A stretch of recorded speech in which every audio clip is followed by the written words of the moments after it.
Welcome to Larry the Alchemist in another edition of Sabbath Sunday. This is where we get together on Sundays to discuss all things Black Sabbath. I'm here with my Sabbath Sunday and podcast co-host Darren.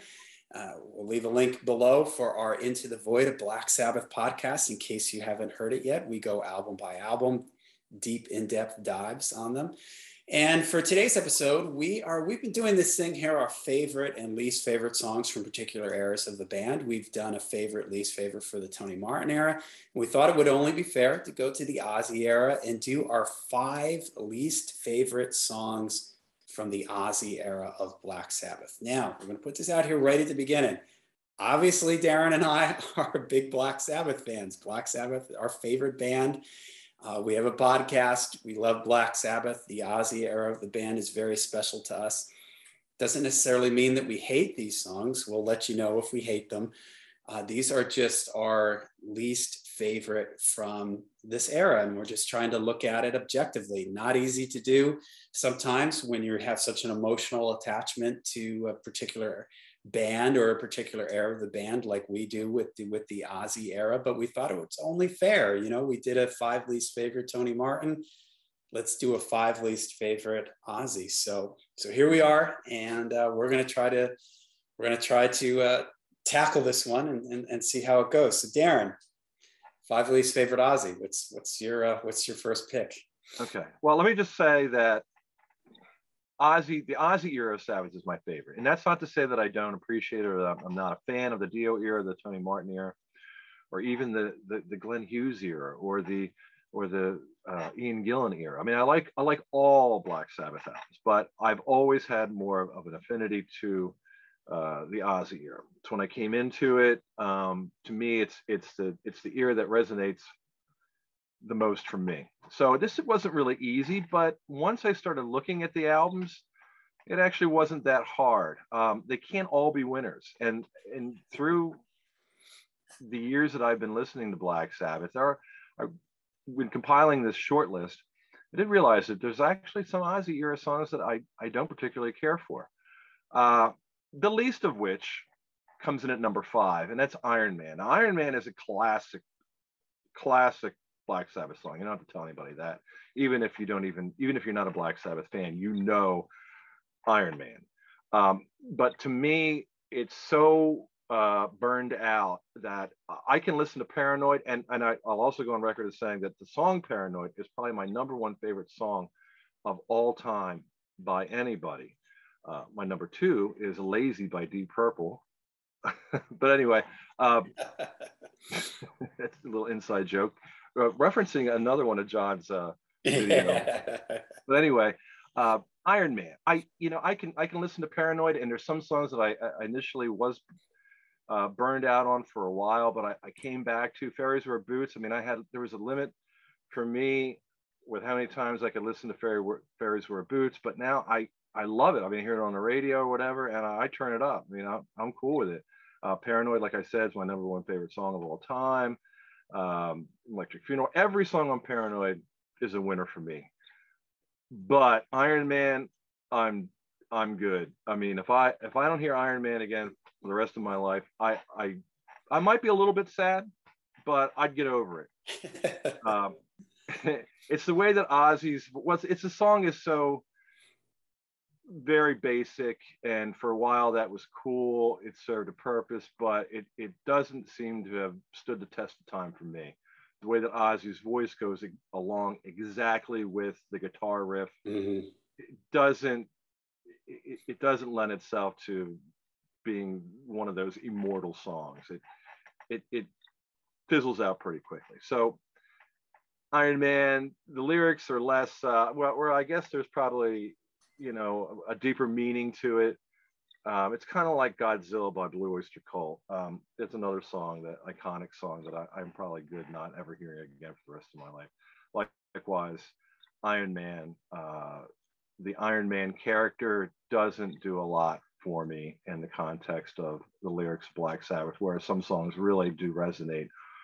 And like I think I've referenced before, listening to Black Sabbath as a child, then as a teenager, and as an adult, I could still hear certain things or make a different interpretation of the lyrics to bring it inward and make an internal connection. I can't do that with Iron Man. So Iron Man is number 5 for me. Least favorite Ozzy songs. Okay, interesting choice. I forgot to mention at the beginning that Darren and I, before this, agreed that we wouldn't do any instrumentals. We wouldn't do any songs that Bill Ward sang. So they had to be songs that Ozzy actually sang on. We didn't want to take the easy way out here and put FX on our list, or Yeah, that's not fair to do. Yeah, that would have felt like we were cheating. So all right, but maybe this is cheating ever so slightly. My number 5 is from the 13 album, and was one of the bonus tracks on this. This was on I believe, the Best Buy version of the CD. I can't even remember now, but Methodemic. Almost made my list. Actually, almost made my list. And I listened to it, but I listened to it to review and like, do I really hate this song? And I actually ended up liking it. I'm like, yeah, it's not too bad. But you know what does it for me is the production on it. It is so compressed. The album itself is very compressed and very fatiguing. And somehow Rick Rubin manages with those bonus tracks to make those even more harsh and compressed and fatiguing. And you know how there's if you ever drank too much and got sick, and then you were never able to drink that particular drink again because it reminds you of when you were sick. There's something about this song Methodemic that I remember when I first heard it, it was so harsh that it actually gave me a headache. I remember feeling like I had a headache listening to this song. And for some reason, every time I hear that song, it just gives me a headache. It is so loud. It's like someone typing all in caps. It's like someone shining a bright light in my eyeball or something, or turning up the brightness on your TV. It's so fatiguing. I don't really even care for the song either. I don't like Ozzy's melody line in the verse of the song, and it's kind of a cool Iommi riff, but it's very sort of just one dimensional. Maybe that's why it was a bonus track, but mainly for me that I just have the production on it is just so fatiguing. Loudness wars run amok. Anybody who watches my channel hears me rant and rave about the loudness wars all the time. I won't get into that here, but it's just definitely a victim of the loudness war. So number 5 for me is Methodemic from the 13 Best Buy version, or whatever it showed up on. All right, what do you got for your number 4? Number 4 for me is the song "Who Are You." I will almost always skip over that when I'm listening to Sabbath Bloody Sabbath in any format other than vinyl. And if I listen to it on vinyl, which I do pretty frequently, I'll let it play through. But if I'm in the car or with some sort of portable listening device, I will generally skip over "Who Are You." I don't like the synths. I don't like the absence of guitar overall. I'm not really sure what it's about. I don't really connect with it lyrically. It's kind of cool, but a little vague. And I guess more than anything else, it's not even so much Ozzy. I think Ozzy's singing it just fine for what it is. Just not a big fan of synthesizer. And there's a lot of things, a lot of different instruments, and a lot of different things that were introduced on Sabbath Bloody Sabbath that work pretty well. Some first time out things going on in the album, but I think the synthesizer song "Who Are You" just kind of pushes it out a little bit too far for me. So coming in at number 4, "Who Are You." Okay, I've always liked that one. I always liked Ozzy's melody on that. I think his voice has the way he's jumping up high and his range and everything. And I always thought the synthesizer, that Moog synthesizer, was just so weird sounding. It's almost kind of scary sounding, the way the lyrics work and everything in it. It has this weird bouncy vibe to it. And I always dug the middle section that's sort of orchestrated and the way it opens up and everything. But I could see how it's definitely a strange song. All right, my number 4 is from Volume 4, or as Martin Popoff pointed out to me, I never noticed this, or Vol 4. There's no period here for the volume, so it's really Vol 4. All right, so from Vol 4, my number 4 is Changes. It's funny. I think I like this song better when I was younger. You mentioned if you're in a situation where you can skip over a song, you're not listening to it on vinyl, you skip over Who Are You? Well, I tend to do that with Changes. And this one has also been ruined a little bit by there was that weird phase where Ozzy and Kelly did a version of it. Yeah. And the song seemed to take on a new life. Even before Kelly did that version, it was like the song sort of came back in popularity a little bit or something for a little while. And I don't know, the lyrics are just kind of corny. And the piano part is so, I mean, Iommi admits it. It was like there was a piano in the room. He had never played a piano before. He sat down and messed around and just came up with that part. He stayed up all night and taught himself how to play piano. Right, and that piano part is, it's pretty simple. I mean, it's recognizable and everything, but it's just a song that just hasn't aged particularly well for me. And whereas I like these sort of like Who Are You, to me is sort of a weird song on that record, different song, but it has a spooky sort of strange vibe to it. Whereas Changes just sort of sounds like a ballad or something. And I just find myself skipping over it sometimes when I'm listening to Vol 4. So there you go. Number 4 for me is Changes. Okay. Well, number 3 for me is Am I Going Insane? Before I got Sabotage, and I think we talked about our experiences with these albums, and you and I both noted that at the time that we were getting into Sabbath, we didn't really have the benefit of anybody telling us which ones were the good ones, which ones were the bad ones. We just got them in whatever order when we went to the record store, and whichever one we didn't have, whichever one we needed, we picked up, we took it home and we listened to it. Sabotage was one of the later ones for me, only because it was harder to find.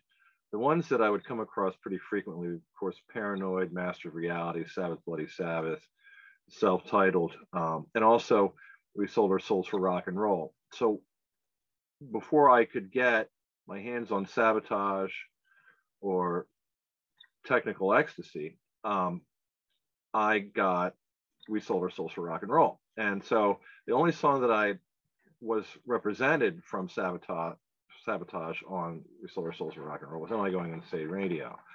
So that was, and in comparison to all the other songs, I thought it just sounded kind of happy. It didn't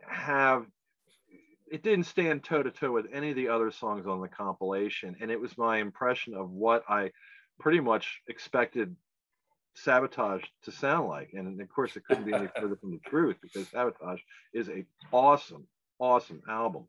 And within the context of Sabotage, Am I Going Insane Radio sticks out. It's just sort of one of those songs. But in sequence, it's cool. And I couldn't listen to the album without hearing Am I Going Insane Radio. So whereas I would skip over Who Are You, I won't skip Am I Going Insane.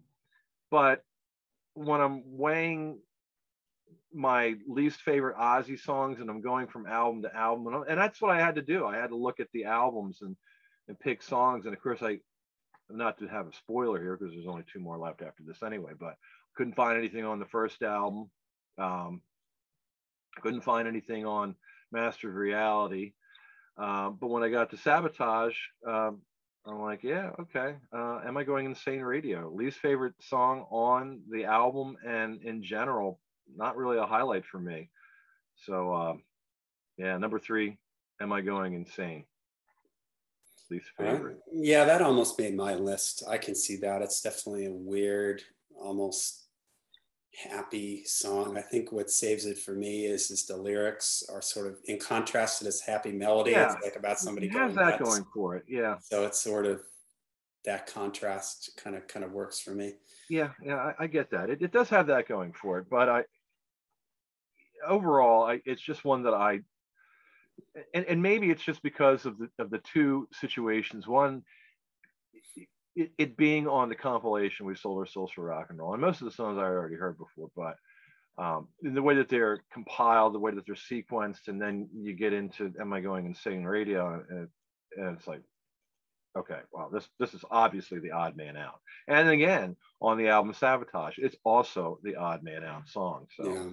by default, it kind of gets into the least liked, into my least liked Ozzy song category. Yeah. Okay, number 3 for me is from Never Say Die, Hard Road. Maybe a strength or fault of Never Say Die would be the fact that there's so much different stuff going on here on this album, like Air Dance and Over to You and Swinging the Chain and Breakout. And, there's a lot of different stuff. They're sort of throwing stuff against the wall to see what sticks. Mm-hmm. And I'm kind of okay with them reaching to pushing themselves, like with Air Dance. It's got sort of this jazzy, that middle section there is almost like a jazz fusion thing. But Hard Road, for me, I never really cared for that one. It's way too just kind of stock.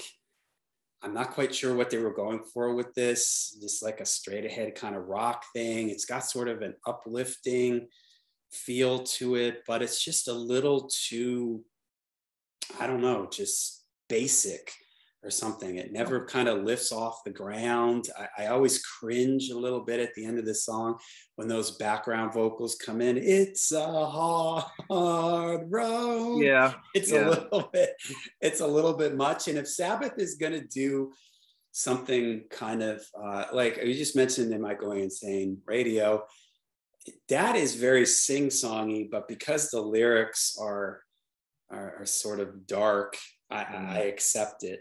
But here, this is just some sort of, they're trying to be like positive and uplifting, I guess. And I do like the part where Ozzy starts sort of riffing over the forget all the sorrows to live in. That's kind of fun. But it just feels real blocky and like kind of standard rock or something. It just never really gets off the ground. It should have been a B-side, should have been left on the cutting room floor. I would rather see them reaching and falling on their face a little bit because they're pushing themselves to do something more experimental than this just feels like just standard. They're trying to do standard rock and roll or something. I don't know. Yeah, I get that. I get what you're saying. And in fact, one of the first albums I went to when we thought of the topic least favorite Ozzy songs, I'm like, wow, right away I'm gonna go through Never Say Die, because I'm sure I'll be able to pick 5 off of that one. And I actually didn't pick any of them off of there because I don't think that. And Air Dance was when I was like seriously like, Air Dance. Yeah, that almost made. It didn't make my list for a few reasons, but won't get into it. Hard Road almost made it too, but there's something about it that to me, with the vibe of the album, and I think the overall placement of the album in Sabbath history, as if things were sort of falling apart. It's almost like that song where somebody's smiling while they're standing in a house and the tornado's blowing it apart, but they're like trying to stay positive and like, no matter what, I'm going to be here and it's all going to be okay. It's sort of fitting in that historical context of the band that song just sort of integrates really well. And I think it's an essential part of that album. It's not the song that you would go to when you're talking about highlights from Never Say Die. You're talking about Shockwave or the title track, Johnny Blade. But A Hard Road, man, I think on a sentimental level, I think it's really relevant to that album, and it's really important. And that's why it didn't make my list. But I get what you're saying, and it is kind of fairly basic, but there's an emotional message there. I think that maybe it's just the way that I'm envisioning it, but I think it's critical. I know what you mean, and it's sort of ironic that, like you said, the last album with Ozzy during the 70s, and the band is falling apart at the seams. They're all miserable, yet they put out sort of this uplifting song, Hard Road, the title track of the album, and the title track song, Never Say Die. It's almost like they're trying to convince themselves, it was the worst. Yeah, it's going to be okay. It was the worst of times. I mean, there was so much when we talked about it in our podcast, but all the things that were happening in the background. But ironically, the album itself has a lot of optimistic qualities to it. But of course, they recorded the album, they went on tour, and there's good and bad things about that. A lot of people like to say that Van Halen blew them off the stage every night, but I have quite a few bootlegs of the same night, separate bootlegs of Van Halen set, which was they were consistently good. Don't get me wrong, but there were some really good Sabbath shows from that era too, and there were some not so hot ones, but there were some really good Sabbath shows. So I don't think things started to fall apart, at least not while they were on tour. I mean, there were some difficulties while they were making the album, but I think they managed to get it together, suck it up, go on tour. And, the tour wasn't a tremendous failure, I think, like people would like you to believe, or like they would often cite. But as soon as the tour was done, of course, things went completely just obliterated. But anyway, number 2 for me is going to be Live Forever off of 13. 13, when it came out, I wanted to like it so badly that I did. And I think there's some good moments on it. We've talked about 13 before, and how it was sort of forced, and how I think it was mostly the fault of the producer, Rick Rubin, trying to put them in a box where, look, guys, I want you to record an album. I want you to make this album for me. I want this to be a feather in my cap. I wasn't there. I wasn't a producer when you guys recorded Paranoid and Master of Reality, though I wish I were. Can you make that album? Can you take those first 3 albums and make an album for me like that? It's almost what it seems like. I'm not sure that that's exactly what took place.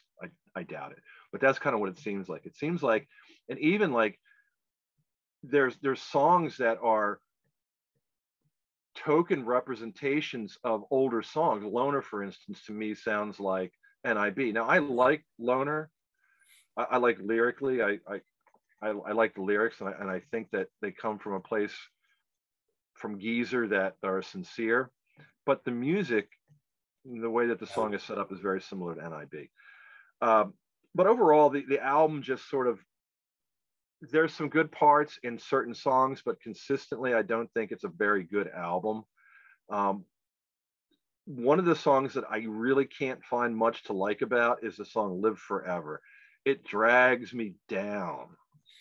I just don't find anything enjoyable about it. It's a song that's almost like, it's like having a stomach ache or something. It's like there's nothing positive about it.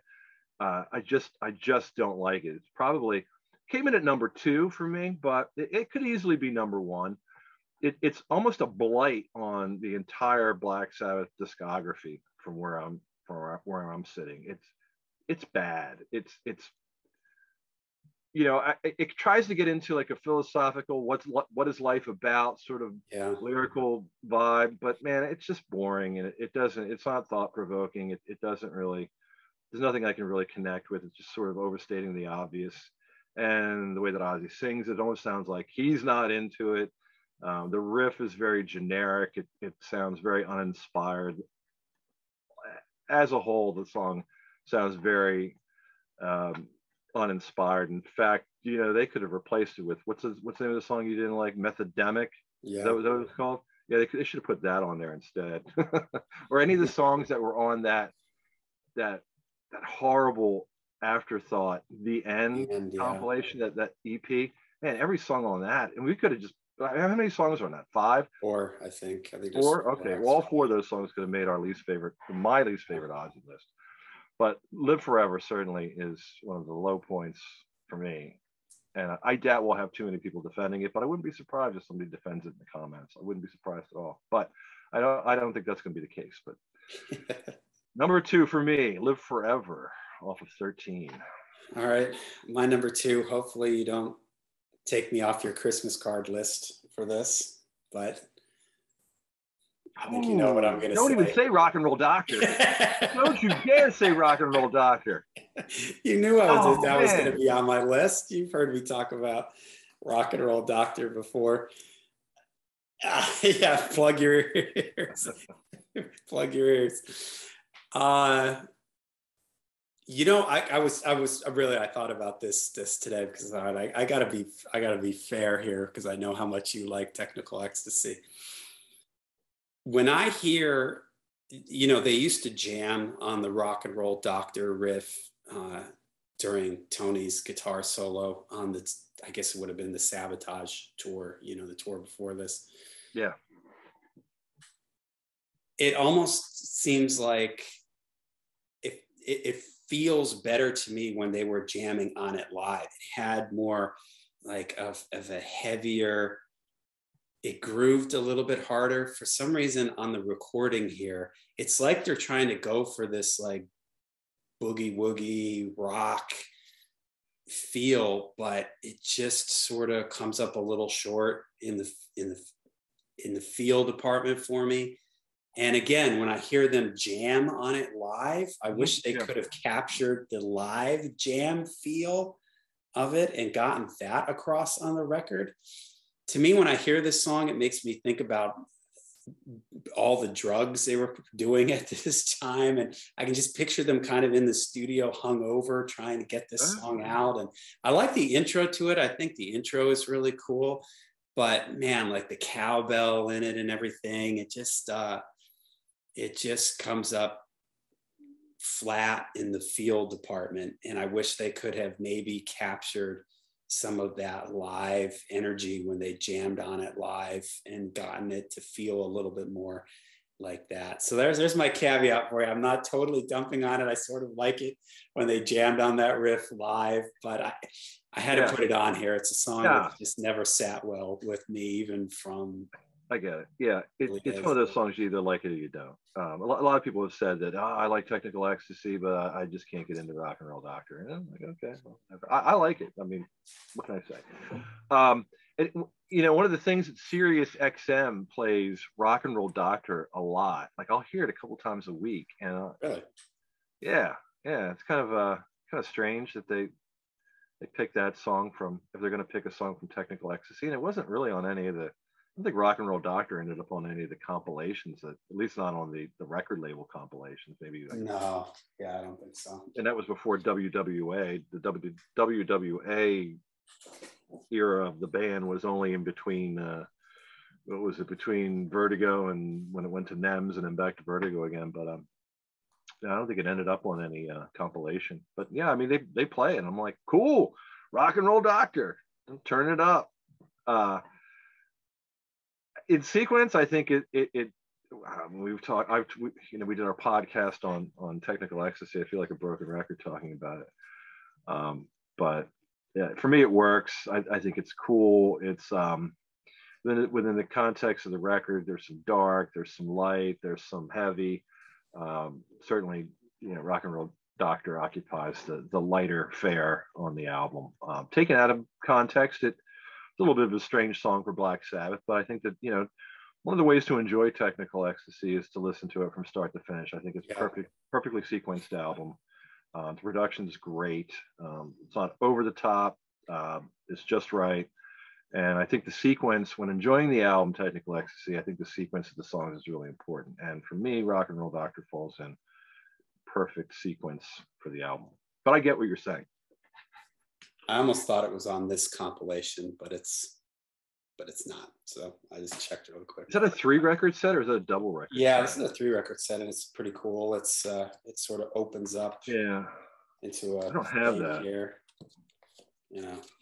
I can't get it all in the picture, but it opens up into a big cross thing. So, all right, what's your number one least favorite Ozzy?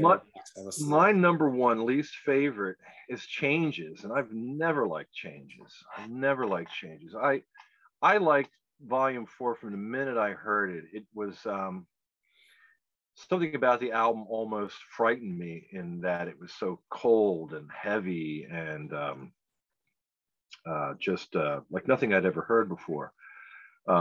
but as much as I was drawn to those aspects of the album and really like um, intrigued by that vibe, Change just pushed me away. It just sounded like something that a child would do in a piano recital, and first strains of that piano, just like what's going on here?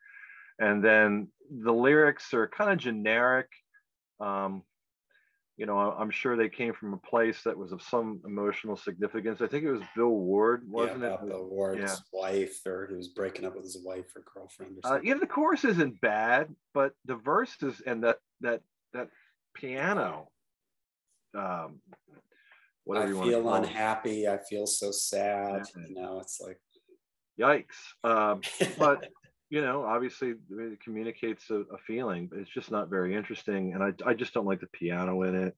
Um, Sabbath to me doesn't, and like how I referenced Who Are You down at number 4, Sabbath without guitar just isn't quite the same. They really would have to do something special to not have Tony Iommi playing guitar in a song. And there wasn't anything special about a song that didn't have Tony Iommi playing guitar. But Changes never worked for me, never will. When you mentioned the Kelly Osbourne thing, I thought that was a perfect song for her to do because she couldn't ruin a song that I really liked. At least go with the song that I don't. Thank God she didn't do like Spiral Architect or Looking for Today. Oh my God, I would have had to just like shunned it. Never like, oh, I can't hear it. It's gonna ruin it. Changes, I didn't care so much. But what was that cover? We have to mention there was a cover. Blues singer. Did you? I don't remember that guy's name. He does an excellent version of it. Yeah, like very soulful. To take a turd and turn it into a diamond, man. That's about as close as anyone can come to doing that, and he does, man. He can really feel the emotion. Takes those lyrics and turns them into something really profound, and just the way that he's singing them. So I guess from that aspect, it's not entirely a horrible song. If somebody could take it and make something good out of it, but the way that it's rendered on Volume 4 doesn't work for me.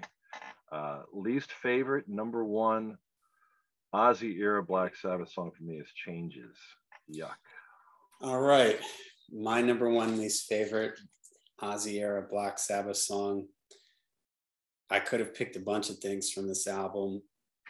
I limited it to 2. To me, this summarizes everything that I don't like about this record, and it is from the 13 album, and it's Zeitgeist. Okay. A band like Black Sabbath, who, especially during the Ozzy era,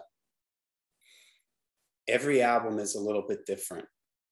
And you can even say you don't like Never Say Die. A lot of people don't like Never Say Die, but you got to at least admit that they were trying to do something different. We talked about Air Dance. We talked about the different things that, look at all the different stuff on Sabotage. They were always a band that pushed themselves to try to push themselves and do more. And the problem I have with this record in general is sort of all in this particular song. And you mentioned it earlier. What did you pick? Live Forever. Right. And you mentioned how Loner is like NIB. This song is such a straight up copy of Planet Caravan. Yeah. That they should be embarrassed that they followed through with this. It's one thing to say, and this is what, the story goes. Rick, you mentioned it already. Rick Rubin, wanted to produce an early Black Sabbath record. And the story goes, he sat these guys down and made them listen to the first 3 albums and told them about how we're going to get back to that sound and everything. Okay, cool. I can understand that, trying to capture your mindset, where your head was at during that time, how they were really coming from a jazz and a blues background, and that's how they created heavy metal. But this is just so straight up carbon copy of Planet Caravan, The guitar riff is very similar. It's done on an acoustic guitar. Maybe you could forgive the guitar riff on itself, but there's an effect on the voice. There's hand drums in it. There's little spaces. I mean, it is such a carbon copy. It is so beneath Black Sabbath, a band as I would rather see them, all the other songs except for Methodemic, I would rather see them attempting Boogie Woogie with Rock and Roll Doctor. I would rather see them trying to stumble around, trying to learn how to play piano on changes. I would rather see them, whatever, doing jazz fusion and air dance and sort of tripping and falling. This is just them. And there's no way on earth that they didn't know that that's what they were intentionally doing here. And, no, I think they. And somebody can say, "Oh, well, AC/DC, every album sounds the same," but this is different. This is them like deliberately trying to make the exact same song, and that's what plagues this whole record for me. Is that they didn't push themselves at all. And we did a Sabbath Sunday on should Black Sabbath release another album. And one of the things we talked about is this feels incomplete. The album in general feels incomplete. And one of the reasons why it feels incomplete to me is because of this copycat nature of a lot of the songs on this playing it safe. Let's do a song that sounds like NIB. Let's do a song that sounds like the song Black Sabbath.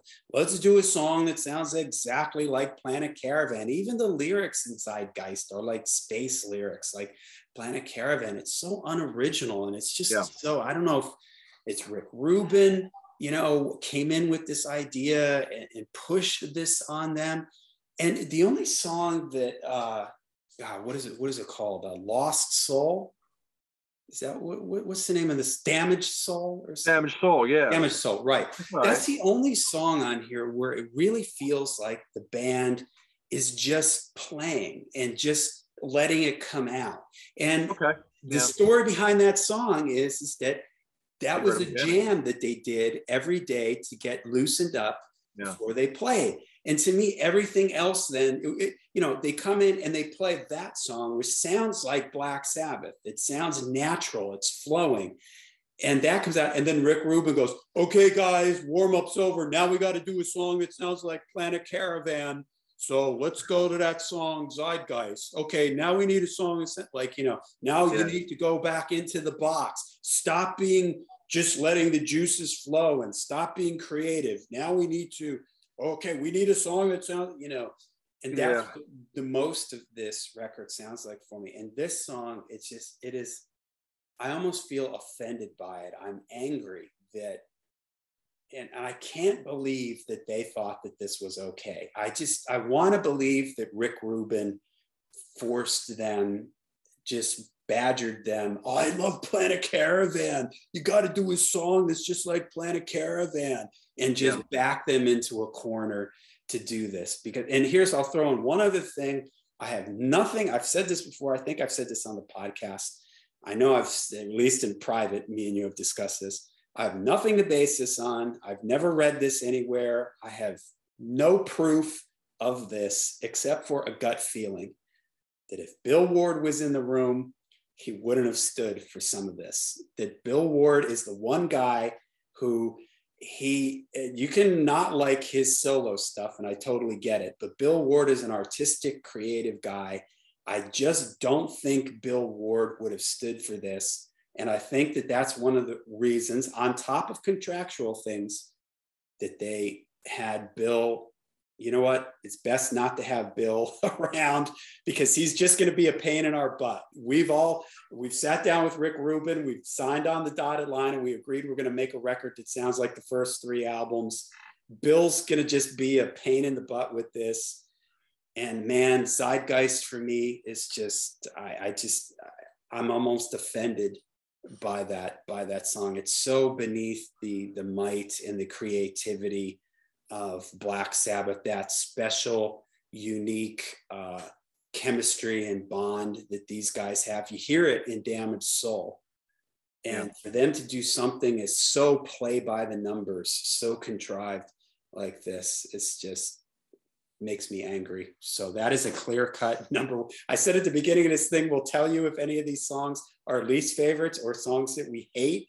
This is a song that I hate. It is not a least favorite. It's a song that I just dislike. It angers me. It offends me. Okay. Sorry for the rant. I understand that. I do like it, but you're right. Everything you said, I can't argue with that. It does. It sounds like Planet Caravan. I've invested a lot of time in the album Paranoid, and of course, Planet Caravan, I've heard a million times. I would prefer it, but if Planet Caravan didn't exist, I would think that, it would be the highlight on 13. But yeah, no, I get where you're coming from. It is like blatantly a retread, and I don't know what they were thinking. The only conclusion I can come up with is that they just weren't into it at all and wanted to do it to get it done. Now with Rick Rubin, though, I think he had done this whole get in the mindset of who you were when you were younger with the Neil Diamond album that he produced, the 12 songs, I think it's called, if I'm not mistaken, which was good, if you like Neil Diamond. The Johnny Cash record he did, where it was, like the Man in Black classic sound. And this is Rick Rubin's thing. He takes bands that have lost their way. He brings them back to their original sound. And for those two situations, I think it worked well. It was really cool. It's like, wow. And the production quality of both those records was really good. It served a purpose. And I think he tried to apply that to Black Sabbath too. But Black Sabbath, I think, whereas there isn't really I guess you could say country music for Johnny Cash. Well, you could say country music. He's a country music singer, and he'll always be relevant in that genre. But his appeal went outside country music and was just basic American music. So it was a way for Johnny Cash to become, or to people that weren't old enough to experience that magic of what Johnny Cash did. Here was that revisited and a reminder of that, and it worked. And even though his voice was kind of feeble, it was really effective, and it was kind of emotionally stirring. It sounded very sincere, and it worked. Likewise, Neil Diamond got so far away from the singer-songwriter man and an acoustic guitar, and just the strength of his soulful voice, the lyrics and the songs. Now, of course, none of the songs on that album live up to the classic Neil Diamond stuff, but it did remind people that it's not the Neil Diamond from the jazz singer or from, Turn On Your Heart Light. This was like the real Neil Diamond, the essence of what made him popular and what made people become, admirers of him and his music. So in those two situations, it worked. And he tried to apply that to Black Sabbath, but it wasn't. Black Sabbath isn't in that situation. Black Sabbath was still a really relevant band in that world of heavy metal. They didn't need to have this sort of reintroduction to people that weren't familiar with them. Everybody's familiar with Black Sabbath. So when you're working in the genre of heavy metal, you got to know what's going on. You have to be aware of it. And I'm not saying Rick Rubin was a stranger to it, because certainly, he did some great records. The Slayer records that he did, Trouble, yeah, wow. The 4 Danzig records that he did, classics. So he's no stranger to heavy metal, but yeah, he kind of missed the mark on 13. I think he put them as a legacy act when they really shouldn't have been. I think that and I think your theory about Bill Ward is, I will agree with it, that I don't think he stood still for some of the decisions of some of the things that came out on that album. I think he probably would have protested things and maybe things would have taken a different course. I don't think that's why they didn't involve him, but it could be. I mean, who knows? That could very well be. But yeah, I think if it was the original four, and I do think that Bill comes from a more artistic mentality when it comes to writing music, and I think he would have definitely probably pushed them in a different direction, or at least maybe had more quality control to some of this stuff. But as it is, yeah, I mean, that's the unfortunate thing about 13. It was an album that it stands out as something that is just isolated from the entire Black Sabbath discography for me.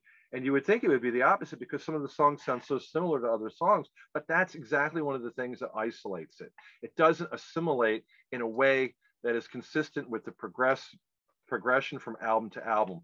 At this point, where I would have seen things and where I think things would have naturally progressed, there would have been different musical movements, different musical messages and vibes, in much the same way that things moved along from the self-titled album to Never Say Die. You could say, well, Never Say Die was the sound of a band falling apart. Maybe. But it was also in the way it was consistently, each album consistently progressed, moved away from the album before. They never tried to retread anything. It was always moving forward. The profound difference, I think, the most marked difference of that would probably be between Volume 4 and Sabbath Bloody Sabbath. I would have liked to have heard a song that had a marked difference from anything they had done previously in this album 13. And maybe some people might not have dug it, but I think the hardcore fans, I think the fans that, that were devoted to the band, I think they would have appreciated it. And I think it would have been much more successful than it ended up being. So it just goes to show, don't try to do what you think people want you to do. Don't take the easy road, always be creative and try to make an artistic statement. And there's really very little artistic statement made in 13. And, that's unfortunate, because if that was going to be the last album, and I guess for all indications it is, it's not a very good way to go out. So like when we talked about, would we like to see them do another album only for the sake of 13 just not being as good as it is? I'd like their legacy to be remembered, or at least left in a place where it comes up a little bit stronger than where they leave off in 13. So. Yeah. Well, if you're interested in hearing us go off more on this particular topic about should they do another record, we do have a video on that. I'll try to remember to link that in the description down below.